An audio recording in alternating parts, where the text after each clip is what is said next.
आप नहीं लिखे तो भी चलेगा। सुन लो आज, बाकी सारे इसमें लिखा होगा, जितना याद रहेगा वही आप घर लेके जाएंगे।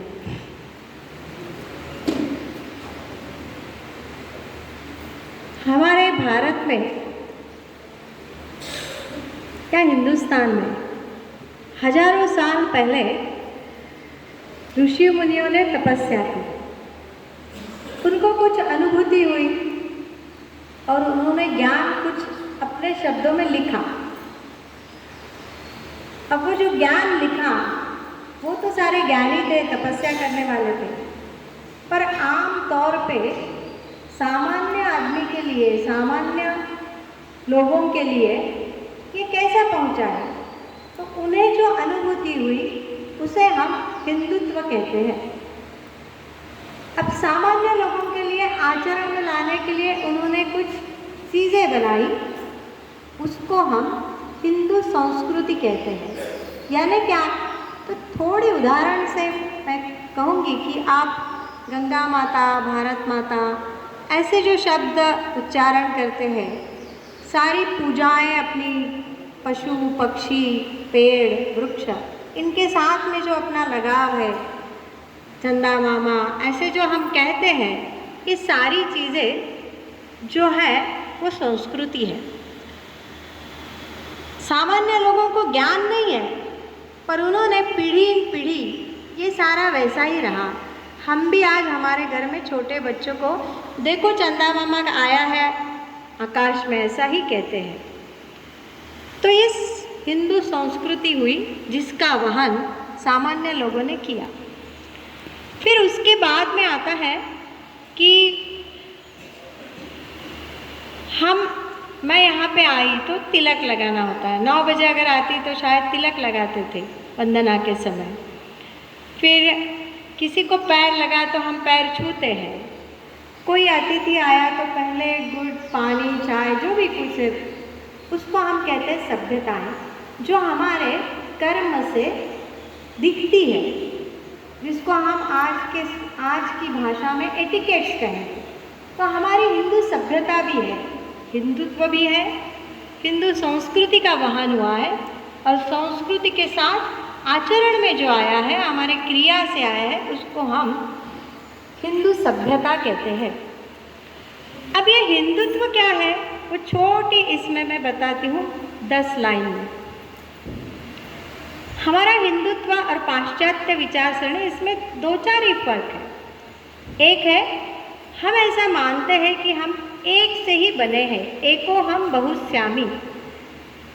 हम ऐसा नहीं मानते कि मैं और ख्यालीराम जी बैठे हैं और मैं और ख्यालीराम जी में फर्क तो दिखने में है, एक स्त्री है और एक पुरुष है, पर आत्मा से एक ही है। मैं जिस चेयर पे बैठी हूँ, जो हिलती नहीं डुलती नहीं, जिसमें प्राण नहीं है ऐसा मानते हम, वो चेयर भी और मैं भी एक ही हूँ। ऐसा जो कथन है, ऐसा जो तत्व है, उसको हम हिंदुत्व कहते हैं। पर ये समझ में आता क्या? तो नहीं समझ में आता। आप कहेंगे ऐसा कैसा हो सकता है? तो समझिए कि उसका भी एक आधार है, वो है पंच महाभूत। अब पंच महाभूत यानी पंच बोले तो 5, महा बोले तो बड़े और भूत बोले तो अपने पीछे लगता वो नहीं, तो भूत बोले तो तत्व। तो ऐसे पंच महाभूतों से कुर्सी बनी है, पहाड़ बने हैं, नदी बनी है, औरत बनी है, आदमी बना है, सारी चीज़ें ये पूरे पृथ्वी तल पर, पूरे विश्व में ये पंच महाभूतों से बनी है। तो इसी को हम कहते हैं, इसके आगे और है पर वो छोड़ देते। हम पंच महाभूतों से हमारा शरीर बना है, पंच महाभूत बाहर भी है और पंच महाभूतों से हम भी बने हैं। हमारे अंदर जितना पंच महाभूतों का प्रमाण बाहर है, जैसा 70% पानी बाहर है, तो हमारे शरीर में भी अलग अलग तरह के जो द्रव है वो 70% ही है। इसलिए हमारे शरीर में वायु, जल, अग्नि, आकाश और पृथ्वी का जल, ये 5 बने सकते हैं। ये 5 तत्व से हम बने हैं। और ये कुर्सी भी 5 तत्वों से बनी है। इसमें भी हवा है, शायद कम हो, इसमें भी पानी का प्रमाण है, बहुत कम है, जो दिखता नहीं है। तो अगर हम उसको उबालेंगे अग्नि के ऊपर तो हमें दिखेगा कि ये पतला हो सकता है, इसका मतलब इसमें जल तत्व है। तो ऐसे सारी चीजें पंच महाभूतों से बनी है। पर ये बाहर के पंच महाभूत और हमारा शरीर पंच महाभूत, ये जोड़े कैसे? तो वो भी बहुत सरल किया। 5 ज्ञानेंद्रिय और 5 कर्मेंद्रिय, उसके साथ उनका जोड़ लगा दिया है।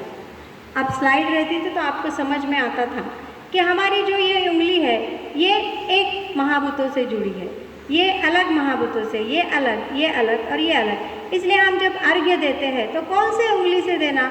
जिसके ऊपर जल तत्व प्रस्थापित है उसी उंगली से हम अर्घ्य देते हैं, पानी डालते हैं।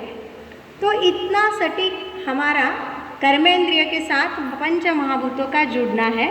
और दूसरा जो है वो है हमारे कर्मेंद्रियों के साथ, ज्ञानेंद्रियों के साथ। ज्ञानेंद्रिय बोले तो कौन से? कि उसको हम तन्मात्रा या परसेप्शन बोलते हैं। तो हमें गंध, तुम सुबह में पृथ्वी से गंधा सरसास्तपा ऐसा बोले होंगे, तो पृथ्वी से गंधा बोले तो पृथ्वी ये पंच महाभूत है। और हमारे सेंसरी ऑर्गन या ज्ञानेंद्रिय से कहाँ से जुड़ा होगा? नाक से जुड़ा है, यानी गंध, नाक और पृथ्वी तत्व, ये तीनों एक साथ जुड़े हुए हैं। फिर हमारी स्किन जो है, त्वचा है, वो त्वचा वायु से जुड़ी हुई। हमारे नेत्र जो है वो प्रकाश से जुड़े हुए हैं। हमारे जो कान है वो आकाश से जुड़े हुए हैं। और हमारी जो रसना है वो जल से जुड़ी हुई है।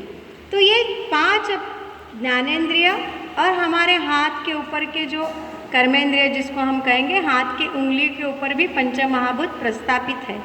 तो हमारी हर चीज़ ये पंच महाभूत बाहर भी है, अंदर भी है और हम जुड़े हुए भी हैं। इसलिए आज भी ये बंदिस्त सभागृह में मेरा भाषण सुनने के बजाय अगर आपको मैं कहती कि यहाँ पे एक अच्छा पानी का तालाब है, जाओ खेलो, तो आपको बहुत आनंद आता। भाषण में आनंद नहीं आता। मैं कहूँ कि ये चोटी पे चढ़ना है तो आपको आनंद आएगा। मैं कहूँ खुली आकाश में वैसे ही घूमो जैसा आपको घूमना है, आपको आनंद आएगा। क्यों? क्योंकि हमारा सोर्स है। जैसा बच्चा माँ के पास में दूध पीता बच्चा रहता, तो वो सोर्स से अटैच रहता जब तक दूध पीता है। बाद में 5 साल तक भी अटैच रहता। माँ ने कितना भी मारा पीटा तो माँ की गोद में आता जाता। धीरे धीरे बच्चा इंडिपेंडेंट होने लगता, अपनी हाथ से खाता, अपनी हाथ से सोना, अब खुद सोना, और इंडिपेंडेंट होता, कमाई करने लगता, तो माँ से दूर दूर चला जाता। पर हमारा जो ओरिजिनल सोर्स है उससे हम हमारे पूरे ज़िंदगी भर कभी भी दूर नहीं होते, वो है पंच महाभूत।